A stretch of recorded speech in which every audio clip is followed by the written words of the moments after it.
나쁜 짓을 계속하던 아들이 아버지 앞에 불려왔습니다. 또 때로 주의를 주고 야단을 치고 타이르기도 하였습니다. 그러나 아들의 행동이 계속 나쁘게 진행이 되는 것입니다. 그래서 어느 날 아버지가 아들을 때리고 산속 깊숙이 들어가서 자기 아버지 묘소 있는 곳에 서게 됩니다.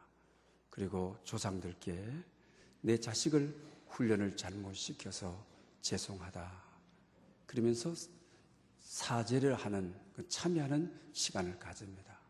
그리고 아버지가 해초리를 꺾어서 자기 바지를 올리고 사정없이 피가 나도록 자기 다리를 때리는 것입니다. 그때 아들이 무릎을 꿇고 아버지 잘못했습니다. 다시는 제가 이러지 않겠습니다. 바른 길 가겠습니다. 아들은 놀랍게도 변화를 받아 새 사람이 되었습니다. 그리고 세월이 30년이 지났습니다. 자기 자식도 놓고 또 자기 자식도 똑같이 아버지가 되었습니다. 근데 자기 아들이 자기처럼 어렸을 때 나쁜 짓을 하고 부모를 힘들게 하고 이러는 겁니다. 그때 자기 아버지가 했던 일이 생각이 나서 아들을 때리고 또 산속 깊숙이 자기 아버지에게는 할아버지가 되는 산소에 가게 되는 것입니다. 자기 아버지가 했던 것 같이 자기도 해초를 가지고 자기 종아리를 사정없이 두드러 팼습니다. 피가 흐르는 것입니다. 그 아들은 그 광경을 보고 너무 놀라서 뭐라고 이야기했겠습니까? 아들이 이 놀란 광경을 보고 산마루를 타고 뛰어서 내려오면서 엄마, 아빠 미쳤는가 봐. 아빠 이상해져서 엄마 빨리 와봐. 이러더라고 하는 것입니다. 요사이 애들이 이렇게 온유한 마음을 가지지 못하는, 요사이 애들이 또 마음이 완악해진 모습을 우리가 보게 되는 것입니다.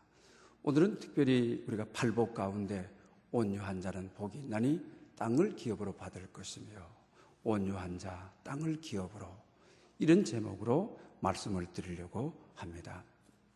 유치원이나 어린이집에서 하는 유희놀이 가운데 아주 의미 있는 놀이가 있습니다. 즐겁게 춤을 추다가 그대로 멈춰라. 그 애들이 막 까불고 놀고 막 장난치고 막 춤추고 흔들고 그러다가 그대로 멈춰라 하게 되면 행동을 하던 가운데 그대로 멈추는 것입니다. 애들의 유희이지만 오늘 우리에게 많은 것을 시사하는 것입니다. 우리도 이 세상에 춤추고 살고 즐겁게 살고 또 분노하면서 살다가 하나님이 어느 순간에 그대로 멈춰라 하게 되면 그때 내 모습 그대로가 주님께 이루게 되는 것입니다. 그래서 이걸 우리가 생각해 보면 내가 어떤 일에 분주하여서 지쳐 있다가 그대로 멈춰라, 그리고 내게로 와라. 그럴 때 우리가 분주한 모습, 짜증스러운 모습이 내 마지막 모습이 되는 것입니다. 아니면 웃음을 띠고 기도하다가 찬양하다가 그대로 멈춰라, 찬양하는 모습으로 내 마지막 모습을 연상할 수가 있는 것입니다. 이걸 생각하게 되면 우리도 한순간 한순간을 정말 좋은 모습 가지고 살아야 된다. 정말 우리의 마지막 모습이 어떤 모습이 가장 좋은 모습이겠습니까? 우리 그리스도인들의 모습을 어떻게 말할 수 있겠습니까? 그것은 바로 주님을 닮아가는 모습이라고 말할 수 있을 것입니다. 그리고 오늘 본문에 복 있는 자가 이렇다. 우리가 오늘 세 번째 시간엔 온유함에 대해서 말씀을 드리려고 합니다만, 온유한 모습, 정말 우리 최후의 모습이 그대로 멈춰라 그리고 오너라 했을 때 우리가 온유한 모습으로 주님을 뵐 수 있다면 얼마나 행복하겠습니까? 마태복음 11장 29절에도 주님께서 나는 마음이 온유하고 겸손하다, 내게 와서 배우라고 말씀하고 계시는 것을 보게 되는 것입니다. 근데 온유라고 하는 말이 정말 우리말에서 어렵습니다. 여러분들 온유를 뭐라고 생각합니까?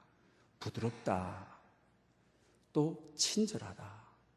그러나 실제 그 언어와는 너무나도 거리가 먼 의미를 우리는 사용하고 있는, 우리 단어에서 이 온유라고 하는 의미를 제대로 찾을 수 없는 것이 문제라고 하는 사실입니다. 그리고 오늘 본문에서 우리가 온유한 자가 복이 있다. 그러나 누가복음의 복이 되게 되면 지금 온유한 자, 지금 마음이 가난한 자, 이렇게 기록되어 있죠. 그리고 복이 되면 미래적으로 아니라 지금 현재 마음이 온유한 자가 복이 있는데 땅을 기업으로 받을 것이다. 이렇게 말씀하고 있는 것을 보게 됩니다. 여러분, 지금 여러분들의 마음이 어떻습니까? 지금 마음이 정말 온유해서 나는 마음이 온유하고 겸손하다. 내 마음을 배워라. 정말 오늘 온유한 모습으로 있다가 주님을 배울 수 있는 우리의 모습인지 오늘 본문을 통하여 우리가 좀 생각해 봐야 되겠습니다. 그리고 먼저 이 온유함의 의미 말입니다. 우리가 온유함이다라고 하게 되면 일반적으로 연약하다는 거죠. 또 우리는 허약하다, 온유하다 그러면요. 또 우리는 무기력하다. 온유하다 그러면 이 사람이 가서도 예 알았어요. 저 사람이 가서도 예 알았어요. 또 어떤 사람 이것 해주세요. 알았어요. 또 정반대의 것을 가지고 가서 이거 해주세요. 알았어요. 줏대 없는 것 같은, 우리는 이걸 온유로 생각하지 않습니까?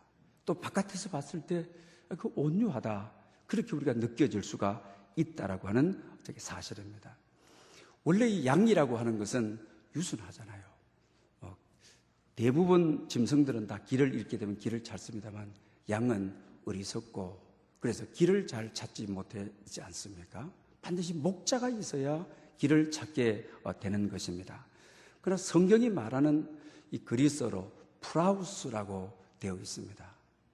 이 프라우스라고 하는 이 말은 영어 성경은 잘 번역하고 있는 것 같습니다. 통제되는 힘이죠. Strength under control. 그래, 컨트롤 아래에 있는 통제가 되는 스트롱스, 힘이다. 우리는 이걸 단어가 없어서 온유한 자는 복이 있다. 땅을 기업으로 받을 것이다. 그러나 청하게 통제되는 힘. 그럼 이 통제되는 힘이라고 하는 것이 과연 어떤 것을 말하는 것입니까? 어느 집사님이 강아지 훈련시키는 법이라고 하는 책을 읽고 우리 강아지들 훈련시킬 때 배변 훈련시키고 이럴 때 얼마나 힘이 듭니까? 변을 화장실에 갖다 놓고 냄새를 자꾸 맡도록 하고, 저도 새끼 낳았을 때 그런 훈련시켜 보았습니다. 굉장히 인내가 필요하죠.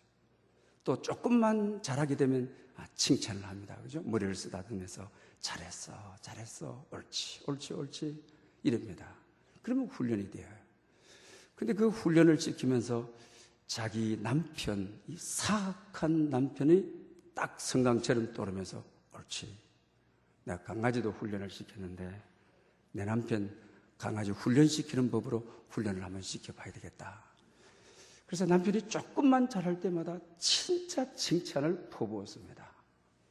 그리고 또 강아지들은 잘할 때마다 먹이거리 가지고 잘할 때마다 선물을 줍니다. 보상을 하죠. 그러니까 남편이 조금만 잘하면 그냥 보상을 해줬습니다. 그리고 또 막 속이 뒤집어지지만 강아지 훈련시키려면 얼마나 오랜 동안 인내해야 됩니까? 남편의 머리를 위에서부터 목까지 잘했어요 하고 쓰다마 줬습니다. 한 1년이 되는데 진짜가 남편이 다 변해버리는 겁니다. 아주 그렇게 사악하던 남편이 아주 부드러운 남자로 변해버리는 것입니다. 원래 이 온유라고 하는 말이 사나운 짐승을 조력사가 훈련을 시켜서 온순하게 만든다라고 하는 의미에서 나온 특수한 언어가 프라우스라고 하는 의미, 그리스어의 의미라고 하는 사실입니다. 그러므로 이 온유라고 하는 것은 시간을 두고 좀 훈련 과정 속에서 기다려주고 이런 가운데서 이루어진다고 하는 사실입니다. 주로 우리가 온유라고 하는 이 말이 약하다, 유약하다라고 이해가 되어질 때가 참 많이 있습니다. 그러나 힘이 없어서가 아니고 힘이 있는데 컨트롤, 통제하는 것이죠. 사람이 힘이 있다고 그 힘을 다 써버리거나 그 이상의 힘을 써버렸을 때 우리 독재 정치일 때 얼마나 그 권력이 끝났을 때 비참하게 되는 것입니까? 힘이 있는데 힘을 함부로 쓰지 않고 언더 컨트롤, 통제 아래에 두고 철저하게 힘을 관리해서 이게 바로 스트롱스, 힘이다. 이런 의미입니다. 우리 추성훈 선수 여러분 잘 아시죠? 원래 이분은 유도 선수였지 않습니까? 우리나라 유도판이 참 계파가 있고 이러니까 일본으로 해가지고 일본 기하해가지고 그죠? 일본 사람으로 바꿔서 우리나라 선수하고 와서 싸워서 금메달 따고 그리고 나중에 이분이 이중 격투기 선수가 되지 않습니까? 몸이 무쇠입니다. 그 격투기 선수들 그죠? 한번 손 잡히면 유도 격투기인데 손이 얼마나 강한지 모릅니다. 그런데 일본 연예인하고 예쁜 아가씨를 만나서 결혼을 했습니다. 그래서 추사랑이라고 하는 딸을 낳았습니다.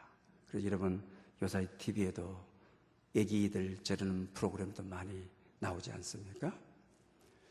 그가 아주 몸도 아주 새카맣고 전체가 좀 막 몸이 근육입니다.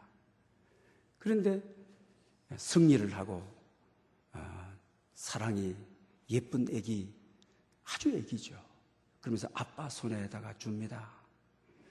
이 아빠의 손은 무쇠손입니다. 정말 잡히면 죽습니다. 얼마나 강한 손입니다. 큰 손입니다. 그런데 자기 애기를 잡아서 어떻게 합니까? 얼마나 살살 다루고 이 무쇠 같은 천하의 손을 가지고 어떻게 합니까? 머리를 살살 쓰다마주고 뽀뽀해주고 힘이 있지만 애기를 다룰 때 철저하게 컨트롤해가지고 철저하게 통제해가지고 이 힘 가지고 그냥 부수고 깨고 그 바에 한번 차이기만 하게 되면 기절하는 말입니다. 그러나 사랑하는 애기에게 대해서는 그 힘을 철저하게 낮추어서 철저하게 통제해서 사랑을 표현하는 이것이 진정한 온유인 것입니다. 이것이 진정한 의미에서 온유라고 하는 사실입니다. 우리가 요셉을 보지 않습니까? 요셉은 자기 형제들의 미움을 받아서 애굽에 가서 노예 생활을 하면서 고생을 많이 하게 됩니다. 그런 우유곡절 끝에 보디바르 시위대장 바로의 경호실장, 우리 시대에도 옛날에 여러분 청와대 경호실장 칼바람 났습니다. 그죠? 하늘을 나는 새도 떨어뜨릴 정도가 됐습니다. 고대 나라의 바로의 경호실장, 시위대장 얼마나 힘이 있습니까? 그런데 그의 집에 가서 총무 일을 하며 살아가는데 그의 아내가 자기를 유혹하는 겁니다. 어떻게 생각하면 출세할 수 있는 좋은 끈을 만들 수 있고 출세할 수 있는 좋은 기회를 만들 수가 있는 것입니다. 그러나 그는 힘이 있습니다. 그렇지만은 이 힘을 철저하게 컨트롤하는 겁니다. 유혹에 쓰지 않는다. 정욕에 쓰지 않는다. 여러분, 믿음이 있다고 하는 것은, 기도한다라고 하는 것은 힘이 있다 해서 함부로 쓰지 않고 기회가 왔다 해서 힘을 그 이상 쓰지 않고 오히려 철저하게 그 힘을 관리해서 그런 데 쓰지 않는 것입니다. 당신 남편이 나를 믿고 당신 외에 모든 재산을 나에게 관리를 시켰는데 내가 하나님과 당신 남편에게 죄를 짓지 아니하리라.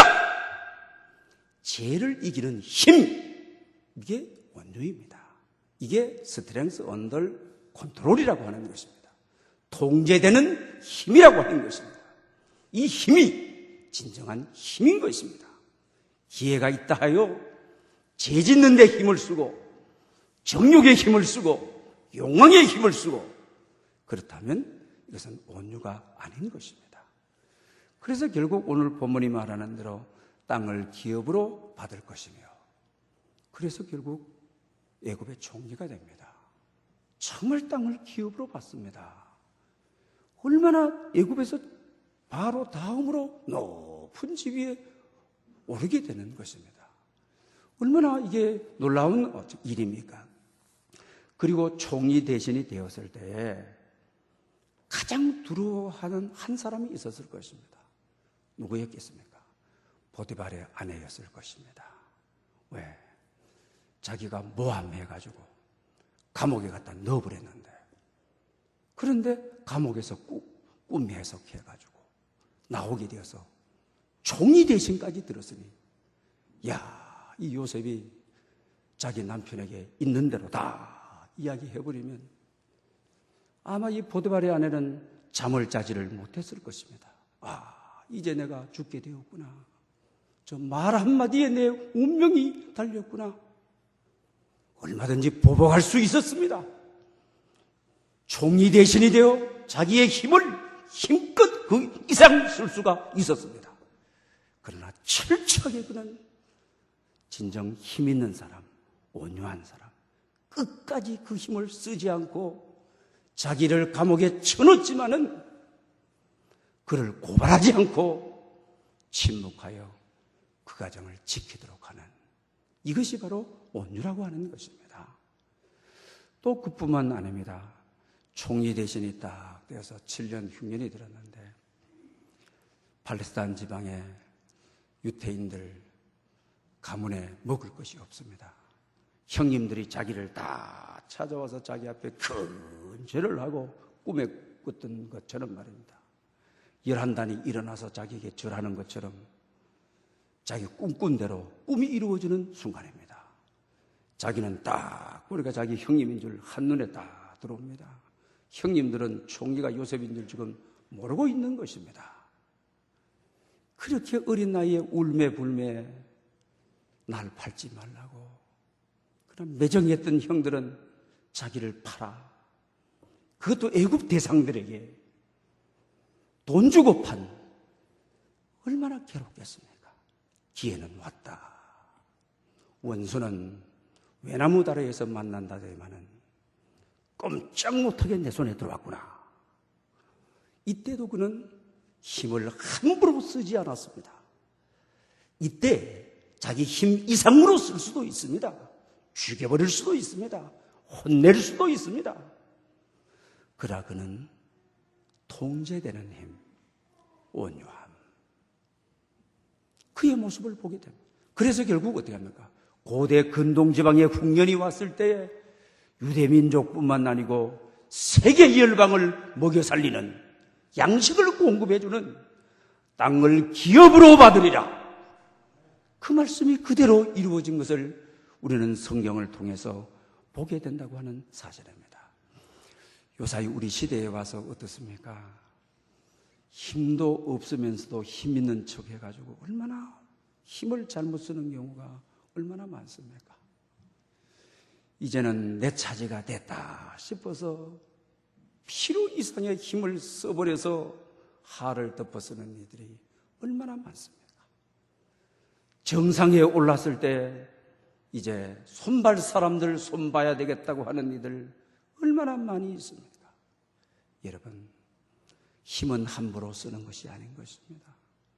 힘이 있을 때 언더 컨트롤할 때는 절제되어 있는 철저하게 통제해서 힘을 쓰는 이것이 바로 온유한 자라고 하는 사실입니다.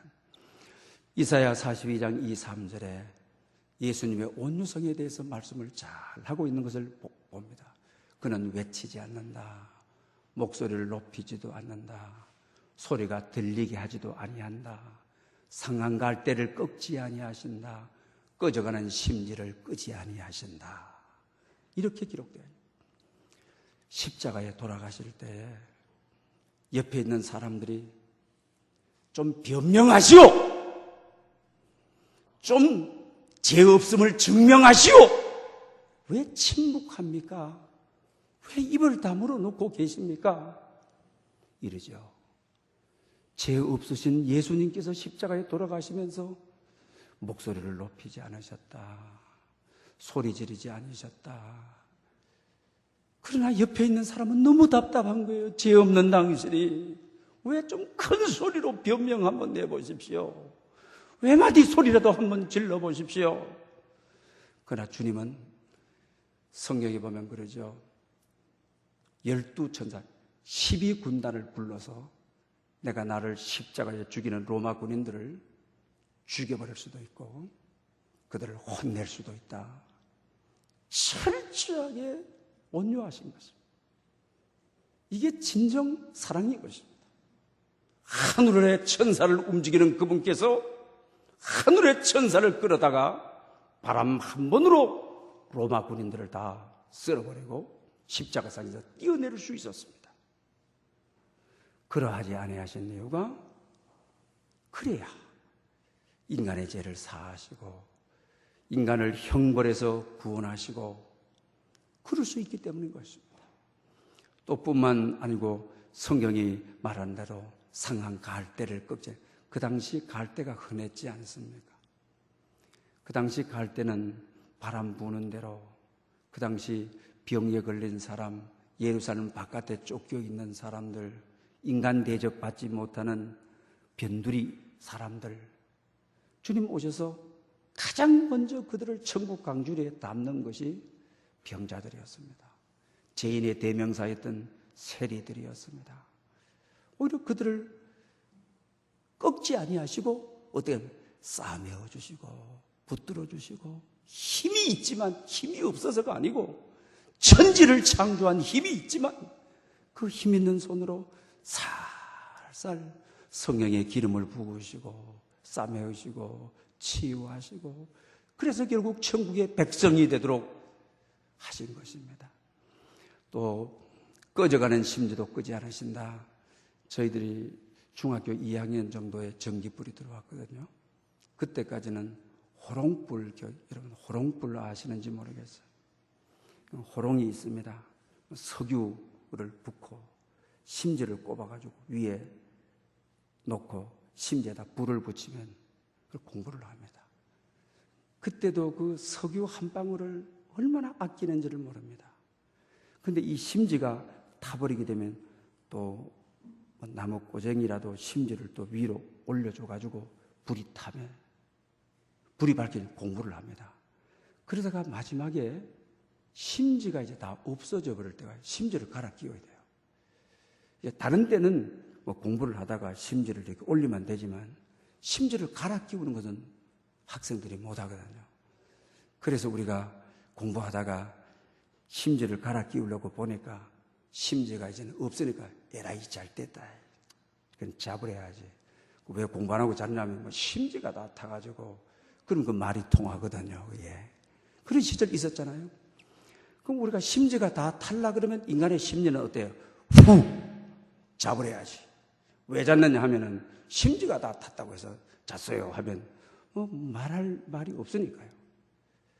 그러나 주님은 심지가 다 타서 가물거리는 그 불빛도 우리 인간 같으면 약한 자에게 강하고 강한 자에게 하염없이 비굴하고 그렇지만 우리 같으면 후 하고 꺼버리지만은 끄지 아니하시고 바람으로부터 보호하시고 심지를 갖다 새로 끼우시고 그 당시 마지막 심지라고 했던 이들이 주님 앞에 얼마나 많이 나왔습니까? 의원들을 다 찾아다니고 쓸 돈을 다 낭비해버리고 이제 갈 데가 없어서 이제 감옥거리는 마지막 심지가 되어 전부여 의지 없어서 죽기로 왔사오니 살려주십시오. 돌보아 주십시오. 주님 외면하지 아니하시고 그들을 지키시고 그들을 인도해 주셨음을 우리는 너무나도 잘 알고 있다고 하는 사실입니다. 그리고 이 프라우스라고 하는 온유가 무조건 참는 것이 아니고 이렇게 적절한 시간에 적절한 목적으로 분노할 줄 아는 사람이 온유한 사람이다. 온유하다니까 이래도 좋고 저래도 좋고 줏대도 없고 힘이 없는 사람, 그게 아니고 철저하게 온유는 힘을 바탕으로 둔 힘이 있는 자다. 그러나 그 힘을 통제되게 쓰는 사람이다. 이런 것입니다. 그러다 보니 우리가 온유는 힘이 없고 이래도 좋다 저래도 좋다 하는 앞에서 말한 대로 갈 때 같고 이랬냐? 아니라고 하는 것입니다.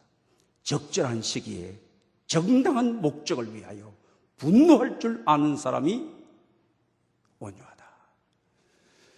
예수님께서는 우리가 마태복음 12장이나 23절에 보게 되면 잘못된 신앙을 가지고 소경이 소경을 인도할 때, 그리고 하나님의 백성들을 잘못된 방향으로 이끌어갈 때, 독사의 자식들아, 뱀들아, 그 이스라엘 민족의 가장 큰 욕이 독사예요. 우리는 성을 중심한 욕이지 않습니까? 유럽이나 미국 사람들은 에라이 지옥에 떨어져 버려, 가장 큰 욕 아닙니까? 그러나 팔레스타인 지방은 뱀들아, 독사들아, 무서운 욕이거든. 주님은 눈앞에 이 양과 같은 이들을 진리로 이끌어가는 것이 아니라 나쁜 방향으로 이끌어가기에 이 독사들아, 뱀들아, 그의 눈에 분노가 이글거림을 우리는 성경을 통하여 보게 됩니다. 이게 바로 온유한 사람이다. 진리 앞에 비겁하고 진리 앞에 다 지금 그릇된 신앙으로 죽어가고 있는데도 인간의 모습만, 인간과의 관계만 생각하고 주님은 연약한 자로 오셔서 기득권 세력들을 향하여 이 독사들아, 뱀들아, 해칠한 무덤들아, 이렇게 할 수 있는 것이 온유다. 그리고 요한복음 2장에 보게 되면 교회를 더럽히거나 교회를 존중하지 않거나 교회를 자기 이익의 목적으로 쓰거나, 우리 성전 정화작업이 요한복음 2장에 나오지 않습니까? 성전에서 뭐합니까? 소, 양, 비둘기 팔고 돈 바꾸는 자. 주님께서 어떻게 녹군으로 채찍을 만들어가지고 소나 양, 비둘기 파는 자들을 아주, 그분은 성강처럼 분노가 타오르는 거죠. 하나님의 성전을 도둑의 소굴로 만들려느냐? 하나님의 성전을 장사의 일터로 만들려느냐? 채찍으로 휘두르는 것이죠. 온유하다고 하니까 그냥 이래도 좋고 저래도 좋은 것이 아니라 이글거리는 분노, 하나님의 성전을 지키고자 하는 분노. 그러면서 또 뭐라 하겠습니까?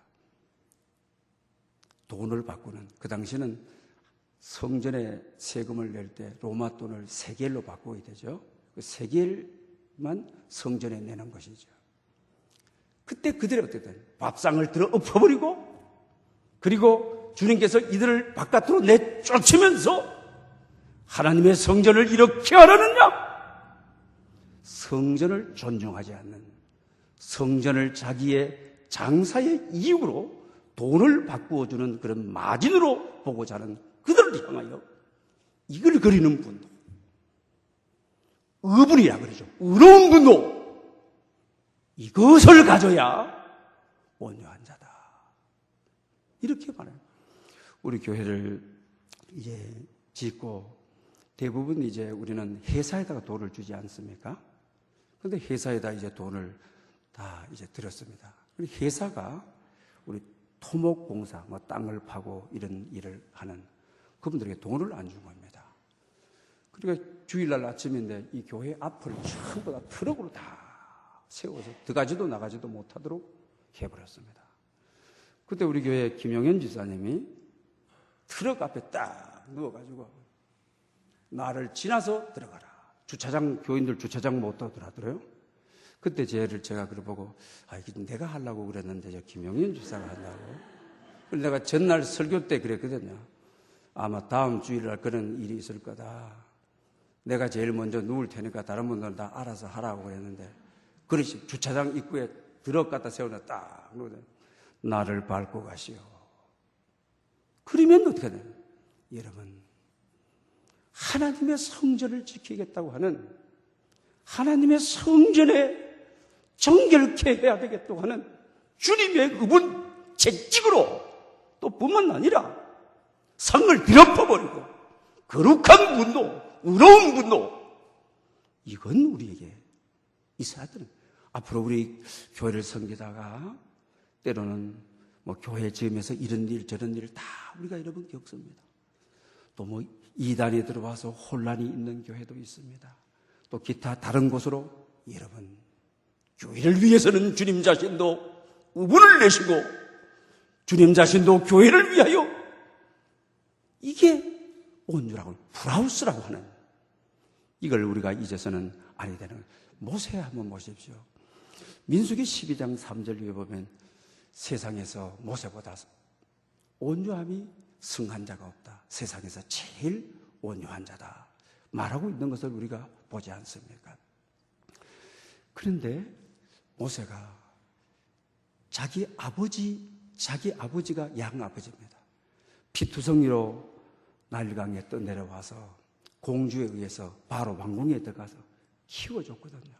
먹여주고 입혀주고 애굽의 문화를 다. 그런데 먼저 하나님께서 너를 바로로부터 출애굽시키는 인도자로 삼았다. 그러니까 모세가 나는 말을 못합니다. 말을 더듬습니다. 나는 절대로 안 됩니다. 보낼 자를 보내주십시오. 왜? 자기를 길러준 양 아버지에게 가서 의분을 내야 되는데, 떠받아야 되는데, 그리고 내 백성, 하나님의 백성을 애굽에서 보내라! 이래야 되는데 그런 용기가 없어요. 그러다가 하나님이 10가지 재앙을 내리시고 10가지의 기적을 보고 양 아버지에게 가는 거예요. 자기를 길러준 아버지, 피투성이를 살려준 아버지, 교육시켜준 아버지 가서 뭐라 그래요? 너는 하나님을 두려워하라! 이야, 의분이요. 이건 도저히 의분이 아니면 할 수가 없는 거예요. 아버지에게 가서 어떻게 길러준 아버지에게 어떻게 이룰 수 있는 겁니까? 결국 그래서 어떻게 출애굽의 역사는, 유월절의 역사는, 해방의 역사는 이루어지게 되었다고 하는 사실입니다. 사랑하는 여러분, 온유한 자가 복이 있다. 그리고 오늘 본문에 땅을 기업으로 받는다. 우리가 시편 37편 11절에 보게 되면 온유한 자들은 땅을 차지하며 풍성한 화평으로 즐거워하리로다. 땅을 기업으로 받는다고 하는 말이 땅덩어리 받는다는 말입니까? 시편 37편은 풍성한 화평으로 즐거워하리로다. 여러분, 새빵살이 할 때 해보셨죠? 우리 교회도 차 한 대 주차할 수 없을 때 길거리에 세워놓으면 날마다 딱지 붙이고 또 밤에 쫙쫙 끌어버리고 또 남의 집 앞에 세워놓게 되면 그냥 뻥크 내버리고, 그래서 인하작 사고 가서 할 때 주차를 서너 대라도 할 수 있어서 정말 행복이었습니다. 하나님, 교회 차를 주차할 수 있어서 감사합니다. 감사합니다. 여러분, 누리지 않는 것은 내 것이 아닌 것입니다. 새빵살이 해도 하나님 집을 주셔서 감사합니다. 누울 자리가 있어서 감사합니다. 내 집이 있어서 얼마나 이겁니다. 그죠? 그러나 집에 들어올 때마다 친구는 몇 평짜리 사는데 내가 이게 헛가리 집 같은 오두막 집 같은 이런 집에 내가 사나? 이렇게 불평하고 원망하게 되면 거기 살아도 내 집이라도 내 집이 아닙니다. 누려야 되는 거예요. 남편도 마찬가지입니다. 그죠? 내가 이런 사람 만나가지고 지금까지 살아 불평 원망하는 난 내 남편이 아닙니다. 자식도 마찬가지입니다. 무슨 팔자로 이런 자식 낳아서 내가 이곳에 가나? 내 자식이 아닙니다. 장려식을 치르다가 그 자녀들이 하는 이야기, 마지막 그 엄마를 보내면서 엄마가 내 엄마여서 정말 행복했습니다. 엄마를 사랑합니다. 다음 세상에서도 엄마의 자식으로 태어났으면 좋겠습니다. 진짜 행복한 자녀입니다. 마지막 고백을, 마지막 인사를 시키는데 그렇게 인사하더라고요. 누리는 것만이 아무리 몇 평이 안 되는 집이든지 어디든지 내 것이라. 그래서 오늘 여기 땅을 기업으로 받으리라. 누릴 수 있도록 해주신다고 하는 약속인 것입니다. 하나님의 놀라운 은혜와 축복이 온유한 자가 되어 힘을 철저하게 컨트롤하고 때로는 의분을 내서 그리고 우리에게 주신 크고 적은 것을 누릴 줄 아는 여러분 되시기를 축복합니다. 은혜가 풍성하신 하나님 아버지, 온유한 자가 복이 있다고 하셨습니다. 주님, 우리가 힘이 있다고 힘을 함부로 사용하지 않게 하시고 통제된 힘을 발휘하게 하셔서 땅을 기업으로 얻어 누릴 수 있는 은혜를 베풀어 주시기를 간절히 기도합니다. 예수님의 이름으로 기도 올리옵나이다. 아멘.